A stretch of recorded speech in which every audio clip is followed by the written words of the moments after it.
Hello, we'll be covering Genesis 4 in the Bible study series we're having here, and it will be covering under Cain and Abel, Cain's murderer Abel, and the discretions of Cain, and Seth and Enos. Seth and Enos, never heard of them, but I guess we go here now. So let's get started with Genesis 4, Cain and Abel. And Adam knew Eve his wife and his covenants, and bare Cain, and said, I gotten a man from the Lord. And she bare his brother Abel, and Abel was a keeper of sheep, but Cain was a tiller of the ground. In the process of time, it came to pass that Cain brought of the fruits of the ground a offering unto the Lord. And Abel he brought of the first of his flock and of the fat therefore. And the Lord had respect on Abel and his offerings, but unto Cain and to his offering he was not respect. And Cain was very wroth, and his covenants fell. And the Lord said unto Cain, Why art thou wroth, and why is thy covenants fallen? If thou doesn't well, shall thou not be ascended? And if thou does not well, sin lieth at the door, and unto thee shall be his desire, and thou shalt rule over him. Okay, now in this part where they're talking Cain and Abel, the Lord is setting Cain and saying, hey, you know what? You need to be worthy of when you give a offering to God. If not, just don't do it, you know? And the desire has to be. So it has to be like, it goes back to what Jesus says. It has to come from the heart. Not just, hey, let me give this offering. And that's it. But this kind of draws a line.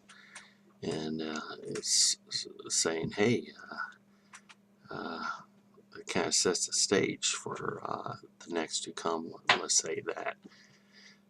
Now, let's go with number 8 in Genesis 4:8.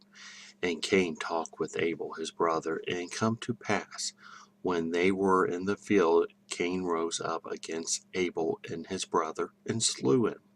So he killed him.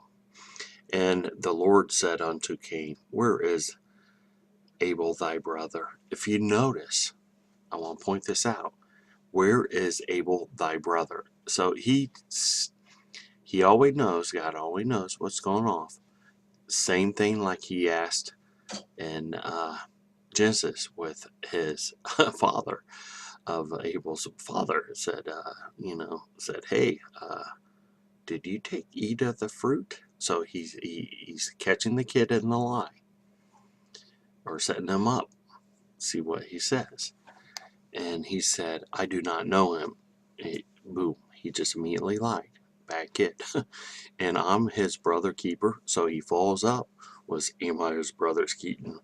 So in his heart, he's saying, am I his brother's keeper? So he's saying he has no regrets of killing him, and no thought of, hey, I just murdered some dude. I just murdered my own brother, and why should I be a part of him, or why should I even bother? So he knows he did wrong, but I don't know if psychologically he's doing psychologically. Cain is saying, hey, I have nothing to do with him. So he got a corrupt mind. I see this a lot when I was a nurse in prison.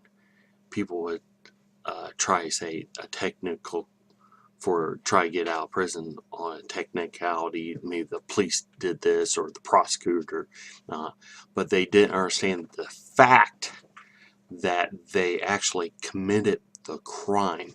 They never said anything about committing the crime and why the justifications are in prison. But no, they try to skirt around it and say, hey, there's a technicality. I shouldn't be in prison because of this cop or the prosecutor did something wrong. Not for the mere fact of, hey, you did something wrong. So, I'm sorry. Let's go to Genesis 3 or 4:10. And he said, why hast thou done?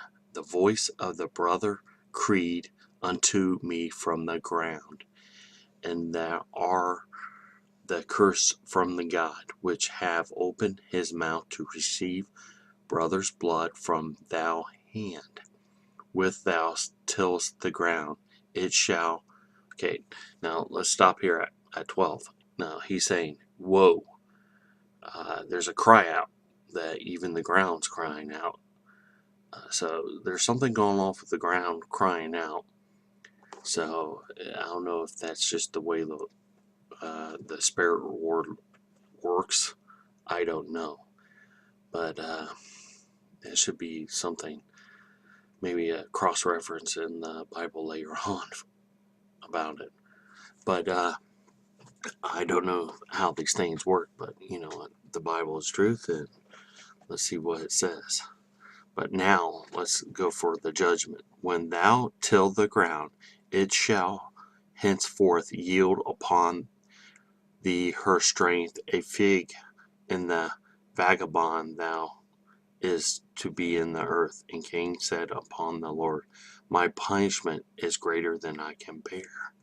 Before thou hast driven me out of the land, from the face of the earth, and from the face shall I hid, and I shall be a fugitive, a vagabond in the earth. It shall come to pass that every one that furth me shall slay me. Okay, whoa, let's just stop right there. So, if Adam and Eve create two people, where's these other people if they're just had two brothers? Where they come from? That should be a question in itself. So, where do these other people come from? I don't know.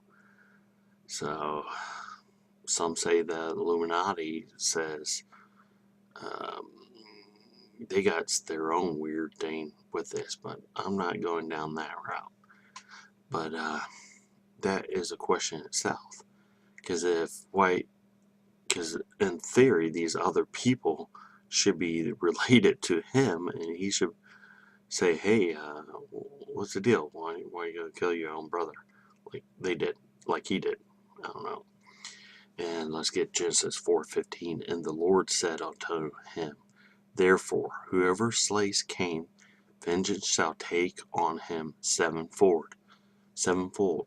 And the Lord set a mark upon Cain, lest my finding him should kill him. And Cain went out of the presence of the Lord and dwelt in the land of Nod in the east of Eden.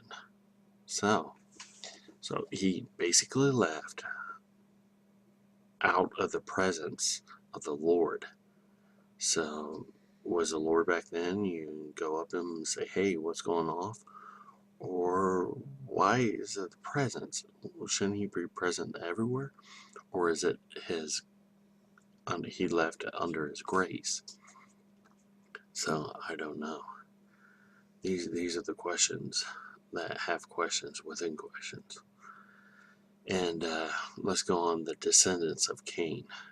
This should be fun. But in Cain, his new wife, she conceived Enoch.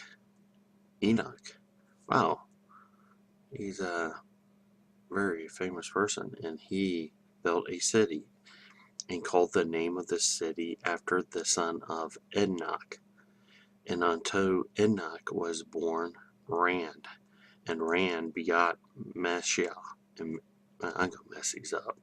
So Meshah begot Meshuel, and Meshuel begot Lamech, Lamech took on 2 wives. The names of one was Adah, and the name of the other was Zillah.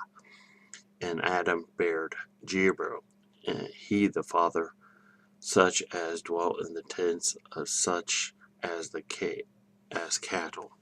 And his brother was named Jubal, and he was the father of such as a hand and harp and organ. And Zillah also bare Tunach, an instructor of every artificial in brass and iron, and his sister Tubal-Cain was Nabah.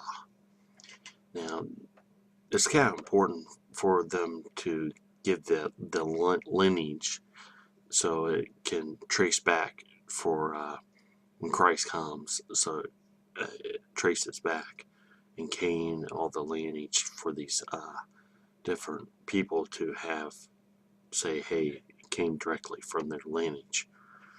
So, and Lamech said unto, and 4:23 says, Lamech said his wife, Adam and Zerah, hear my voice, the wives of Lamech.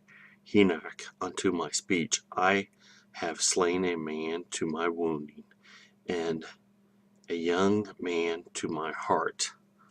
It was, if Cain shall be avenged 7-4, truly, Lamech 70 and 74.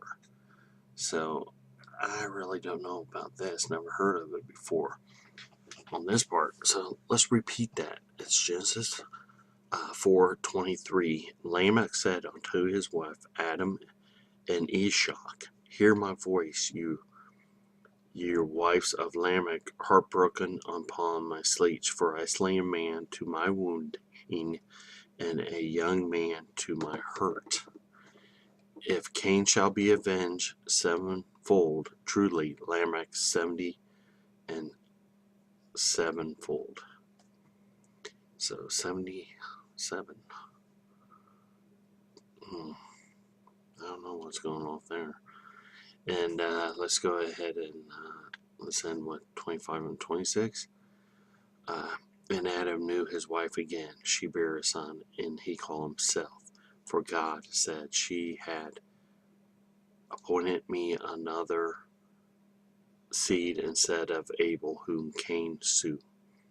And Seth to him also there was born a son, and he called him Enos. Then began men to call him upon the name of the Lord. Then the men to call upon the name of the Lord. So this ends Genesis 4. Again, there are many questions, especially about in Lamech. What's up with that? But as you can say, it's still kind of straightforward. I think a lot of these are tied to prophecies in the future, interwoven a little later on the Bible.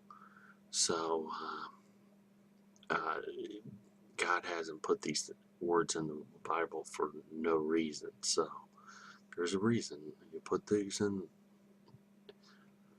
and maybe we can find out a little later on. Maybe it fulfills a little Bible prophecy going on. But that's all. Well, this ends Genesis 4, and we're going on 5 soon. You have a good day. Bye.